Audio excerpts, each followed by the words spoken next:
ಸೇರಿ ಈ ಕಾರ್ಯಕ್ರಮವನ್ನು ಮಾಡ್ತಾ ಇದ್ದೇವೆ. ಬಹಳಷ್ಟು ಜನರು ಏನಾಗಿದೆ ಅವ್ರು ಹೇಳಿದಾಗೆ ಇದು ವಕೀಲರಿಗೆ ಅಷ್ಟೇ ಸಂಬಂಧ ಅಂತೇಳಿ ಇಲ್ಲ, ಇದು ಕಕ್ಷಿಗಾರಿಗೂ ಕೂಡ ಬಹಳ ತೊಂದರೆಯಾದಂಥ ಕೆಲಸ. ಈಗಾಗಲೇ ಅವರು ಪ್ರಸ್ತಾಪಿಸ ಮಾಡಿದಂಗೆ ಇಲ್ಲಿಂದ 360 ಕಿಲೋಮೀಟರ್ ನಾವು ಮಂಗಳೂರಿಗೆ ಹೋಗಬೇಕಾಗ್ತದೆ. ಈಗಾಗಲೇ ಧಾರವಾಡದಲ್ಲಿ ಹೈಕೋರ್ಟ್ ಪೀಠ ಇದೆ.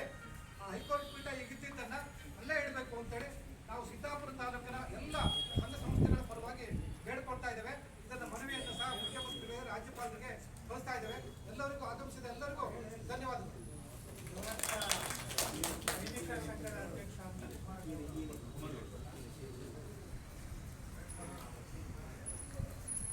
ಎಲ್ಲರಿಗೂ ನಮಸ್ಕಾರ. ಇವತ್ತು ಏನು ವಕೀಲರ ಸಂಘದಿಂದ ಒಂದು ಜಾಥಾವನ್ನು ಕೈಗೊಂಡಿದ್ರು, ಹೈಕೋರ್ಟ್ ಪೀಠ ಏನು ಧಾರವಾಡದಿದೆ ಅದನ್ನು ಉತ್ತರ ಡಿಸ್ಟಿಕನ್ನು ಮಂಗಳೂರು ಪೀಠಕ್ಕೆ ಸೇರಿಸಬೇಕು ಅಂತ ಹೇಳಿ ಸರ್ಕಾರದ ವತಿಯಿಂದ ಒಂದು ಪ್ರಸ್ತಾವನೆ ನಡೀತಾ ಇದೆ. ಅದಕ್ಕೆ ಉತ್ತರ ಕನ್ನಡ ಜಿಲ್ಲೆ ಏನಿದೆ ಅಂತಂದರೆ ಭೌಗೋಳಿಕವಾಗಿ ಮತ್ತು ಸಾಂಸ್ಕೃತಿಕವಾಗಿ ಎಲ್ಲ ಕಾರಣದಿಂದಲೂ ನಾವು ಬಾಂಬೆ ಕರ್ನಾಟಕದಲ್ಲಿದ್ದರಿಂದ ನಮ್ಮ ಸಂಸ್ಕೃತಿ ಎಲ್ಲದು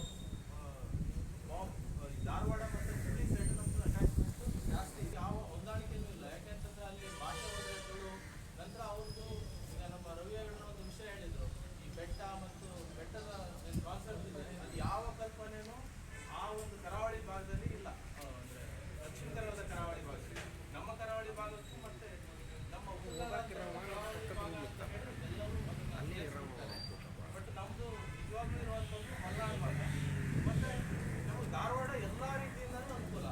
ಏನಾಗುತ್ತೆ ಅಂತಂದರೆ ಭಾಳಷ್ಟು ವಿಚಾರಗಳು ಈಗ ಎಲ್ಲ ನಮ್ಮ ಜನಪ್ರತಿನಿಧಿಗಳಿರ್ಬೋದು, ಈಗ ವಕೀಲರ ಸಂಘಗಳಿರ್ಬೋದು, ಇಲ್ಲಿರುವಂತಹ ಬುದ್ಧಿಜೀವಿಗಳಿರ್ಬೋದು, ಅವರದ್ದು ಒಂದು ಕನ್ಸಲ್ಟ್ ಮಾಡಿ ಅವರನ್ನು ಆ ಒಂದು ಹುದ್ದೆಯಿಂದ ಅವ್ರದ್ದು ಒಂದು ಒಪಿನಿಯನ್ ತಗೊಂಡು ಅದರಲ್ಲಿ ಇಂಥ ವಿಚಾರಗಳನ್ನು ಮಾಡಬೇಕು. ಬಿಟ್ಟರೆ ಯಾರದೋ ಒಂದು ಇಂಥ ದೃಷ್ಟಿಯಿಂದ ಇಂಥ ಒಂದು ಪ್ರಸ್ತಾಪನೆಯನ್ನು ಮಾಡೋದು ಬಹಳ ತಪ್ಪು ಅಂತ ಹೇಳೋದಕ್ಕೆ ಇಷ್ಟಪಡ್ತೀವಿ. ಮತ್ತು ನಮ್ಮ ಸಂಘದ ವತಿಯಿಂದ ಇದನ್ನು ಖಂಡಿಸ್ತೀವಿ ನಾವು. ಯಾಕೆ ಅಂತಂದರೆ ಎಲ್ಲೋ ಒಂದು AC ರೂಮಲ್ಲಿ ಕೂತ್ಕೊಂಡು ಒಂದು ಮ್ಯಾಪಲ್ಲಿ ಹಿಡ್ಕೊಂಡಿಲ್ಲ ಉತ್ತರ ಕನ್ನಡವನ್ನು ಯಾವುದೋ ಒಂದು ಮಂಗಳೂರು ಪೀಠಕ್ಕೆ ಸೇರಿಸಿ ಅಂತ ಹೇಳಿಬಿಟ್ರೆ ಇದು ಯಾರದೋ ಒಬ್ಬರದ್ದು ದೇಶ ಅಲ್ಲ, ಯಾರದೋ ಒಬ್ಬರದ್ದು ರಾಜ್ಯ ಅಲ್ಲ, ಯಾರದೋ ಒಬ್ಬರದ್ದು ಜಿಲ್ಲೆ ಅಲ್ಲ. ಈ ಜಿಲ್ಲೆ ಸಾರ್ವಜನಿಕರದ್ದು ಮತ್ತು ನಮ್ಮದು. ಇದು ಈ ಸಿದ್ದಾಪುರ ತಾಲೂಕು ಉತ್ತರ ಕನ್ನಡ ಯಾರ್ದು ಅಂತಂದರೆ ಇಲ್ಲಿರುವಂಥ ಸಾರ್ವಜನಿಕರದ್ದು. ನಾವೇನು ಹೇಳ್ತೀವೋ ಅದು ನಡಿಬೇಕು ಬಿಟ್ಟರೆ ಯಾರೋ ಒಬ್ಬರು ಜನಪ್ರತಿನಿಧಿಗಳು ಕೂತ್ಕೊಂಡು ಅವರಿಂದ ಆಸಕ್ತಿಯನ್ನು ಮಾಡುವಂಥದ್ದನ್ನು ನಾವು ಯಾವ ಕಾಲಕ್ಕೂ ಇಷ್ಟಪಡೋದಿಲ್ಲ. ಮುಂದಿನ ಕಾಲದಲ್ಲಿ ಇಂಥದ್ದೇನಾದ್ರು ಒಂದು ನಡೆದರೆ ಉಗ್ರವಾದ ಹೋರಾಟವನ್ನು ಮಾಡ್ತೀವಿ, ಎಲ್ಲ ಸಂಘ ಸಂಘಟನೆಗಳು ಸೇರಿ.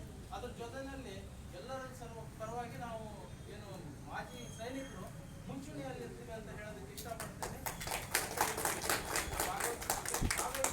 ಆಗಮಿಸಿ ನಮ್ಮೊಂದಿಗೆ ಕೈ ಜೋಡಿಸಿದಂಥ ಎಲ್ಲ ವಿವಿಧ ಸಂಘಟನೆಗಳಿಗೆ ನಾವು ವೈಯಕ್ತಿಕವಾಗಿ ಹಾಗೂ ನಮ್ಮ ಸಂಘದ ಪರವಾಗಿ ಅಭಿನಂದನೆಗಳನ್ನು ಸಲ್ಲಿಸ್ತಾ ಇದ್ದೀವಿ.